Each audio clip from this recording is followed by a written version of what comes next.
Bɔfoi ichonyumai enyo ke eten ke je klen kuku ke ashi kuku niji nyuma ke ekome Paulo ke akwaashɔŋ lewi ni Paulo tenje ehie ekwe akwaashɔŋ le hie ke kpeni ke atame ka nyemi men mile heni le papa son mi ke ba mi je enyumo hie ke ba shimene bine shuso nupa na ne le fa me ni damo imasele ake agba inabuma keke ni Paulo ke la ake makenyumo agbabu gbogbo ni ashahi utashi okojomi yemlale na ni usa ojiomlale se ofa ni agbamima shimeni damo imasele ke kwe nyumo sofo nupa le ojo ne ni Paulo ke anyemime mile ake osofo nupa ni eja ake ama ake ka awie oma onupa efun shibeni Paulo yo ake amefa komile saduki fueni ni amefa krokule farasi fueni le eboye akwaashɔŋ le ten ake anyemime na mile farasi fueni jimi ke farasi fueni bihu hie no kamo ke boya ashitele hiwo akujuwa mine beni ewie ne kele bei ba farasi fuile ke saduki fuile ate ni asafole mgba enyo eja ake saduki fuile ke ake boya ashite kube ni asanwe mbofo lo mumoko hube si farasi fuile ke ake enyo le fenye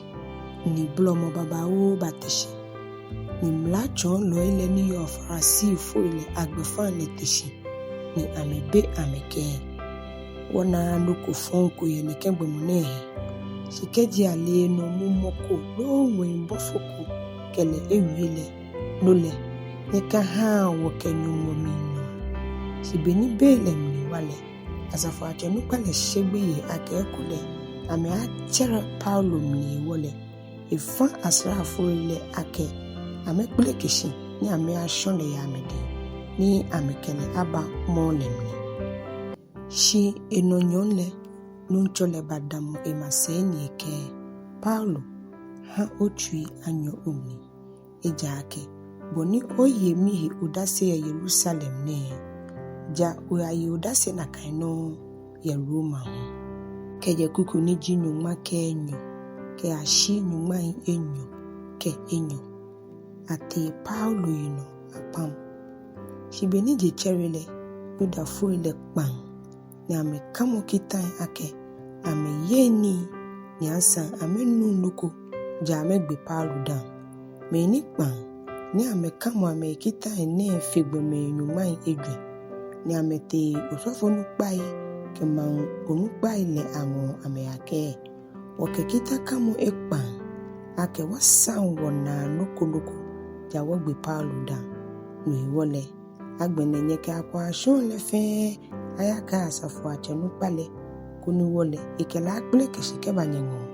tamono ni isani lemni e ba ta o ficho shi wole dani yeshe nyengo le o sawo ni wogbele shi Paulo nyemi yo bikonu amekawo ne ni eyi nkete mo lemni e atra Paulo adafi ni Paulo che asafo achemene ate mokomeke ba emu ike ngone kan blanyu ne ni okele aya asafo achenu palemu eja ake esane kuni ya kele keke ni emole ni kelete asafo achenu palemu ni ya kele ake uklefonu Paulo le chemikete emu ni pa mi fa yake mikene kan blanyu ne aba omu eja ake esane ku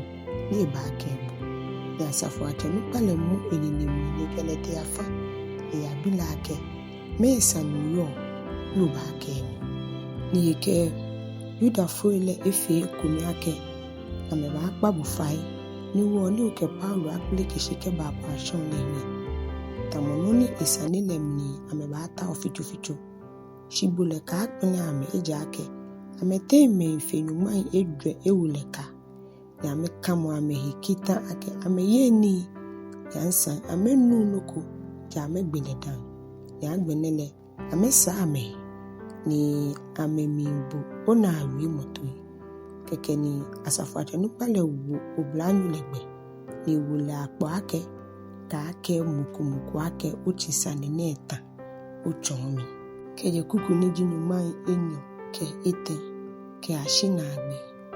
Akɛ Paulo yahã Amralo Felike ni eche asafuache mele ate menyo ke ba enyo ni ke yesa asrafoi ohai enyo ke uponwa achemenyu mai pawo ke akplo achemenhu ohai enyo ni ame ya kaisari agbeke munene ehumni ni sa ko lue hunye toa ni aha Paulo atano ni nyekele ayaha Amralo Felike hwehwehwe ni mawolo ni keye mnyake Claudio Lisia mimbi Amralo juro Felike juba nekenu ne Yudafoi le mole nikune ameba agbele sibeni mina mili ake Roma nyujilele mike asrafoi le te mi ashole shi ake ni mi ta omale nosa ni hiwoni ame folɔ enale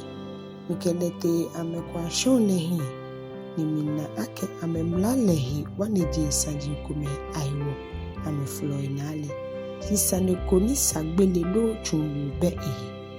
Shibeni abatwami adafia ke Yudafoi le ewonu le kale amon le mitua ke akela aba umo ni mifa ina folɔ ele hu ake ameba ohi ni ameba jaje sanji ni amekele yole kekeni asrafoi le mu Paulo tamoboni afa amele ni amenyenyo lemni amekele ba antipatri ni jecherile ameha uponwa achemele kelete ni amele ameku ameseke ba molemni beni ameshe kaisaria ni ameke wolo le yahã Amralo le ameke Paulo hu badamu ehi Amralo le kani wolo le ye bile shipon no ni eje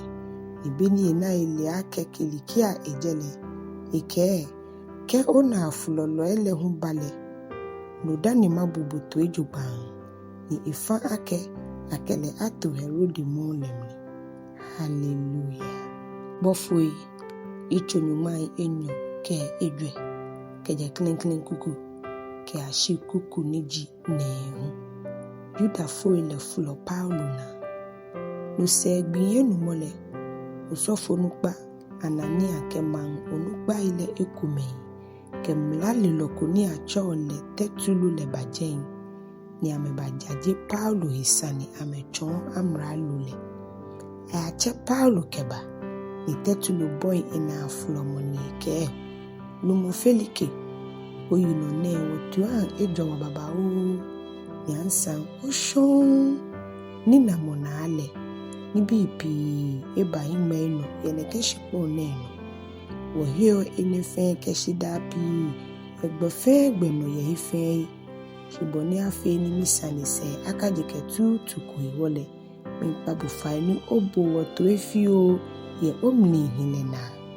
wana nune ake mukoni fiti ome ayi ni emu atu achemo mu ewo Yudafoi fe ni oje mu le fe mi yansa eji Naziri me akule na agba ekasole mo wele bule mo wo mole ipune wo mi ta wo kojo le ye wo mlale na shansa fache mu palisi aba iba shonde ye wode ikana ekelete ni fa ena folɔ ele ake ameba omo ikeji bodi enche obi ena sanile ona sanji nu wo folɔ ena ye wole fe Yudafoi le unkamni wao ya meke ake sanji ne ye mni nakai keje kuku ni jinyoma ke ashi nyuma enyo ke ete Paulo naajiemɔ keke ni Amralo le fon Paulo ni ake ewie ni ewo enano ni eke ake ni mile ake oje oye shipon neno Amralo eche hiwole mina chuidro ni mike ajie mina ke obi mnile ona ake gbenyuma ke enyo pene ni mi bahu Yerusalem ake mi ajanyumo ni ansa amena komidan ake mike mentana alo mi bume yesolimo wile alo pe hele lo manlemni ni Asaji ni amekeshuo mi none amenye na amechon shino ni mi gba amili fa mi ko bujie na ake chomo ni amechole ake amale chomole no na mi jawa cheme anumole ye mi hiyo ni bi fe ni anwa ye mlale ke gbaloele amnile mi hiyo ni mi ye nyumo no hie no kamo ni mele mi unko ogbe ake boyin ashite ba abale ni jaloye kemen ni ja fe ba teshi ine hiwo mi kemi efon shile boni afe ni mana he nile ni soko ulale ye nyumo ke gbemen ahie ye ni bi fe amni shi afi pi asele mi ba ni mi keni keni abahami manle ni mashafole hu ene fe mumne amena mi yesole mo wele akemi chumi shi amena mi ka asafukole amena mi ke hu fe mo ko hu shi Yudafoi kome ni je asiale yeje ni sa ake kula amebo hi ni ka ameye mi yesani kule ni amebajaji alo meneme di enchepo ke amena sani ko ni eja ye mihe beni midamu akwaashɔŋ le hi le ameke ake jane ke wie mo kome ni beni midamu amete ni mibuake bohi ashite hiwonye kojo mi menegbinele keke shi ake ni Felike le ne ke chomo ne hisani pepepe hiwole echi ameto ni ke ji asafo ajonu palisi abale makwenye sanile maye ni fa asafo ajele ake Akɛ Paulo ayato ni yahã ina hijole ni ke egbomemi mbale somolo sramole ekachi amegbe keje kuku ni junumai enyo ke edwe ke ashina agbe Paulo ye Felike ke Drusila hie bin plan sele Felike ke ina Drusila ni ji Yuda yoleba ni yahã ayache Paulo keba ni ebo Kristo no hemo ke yeli sani letwe beni Paulo wu ohile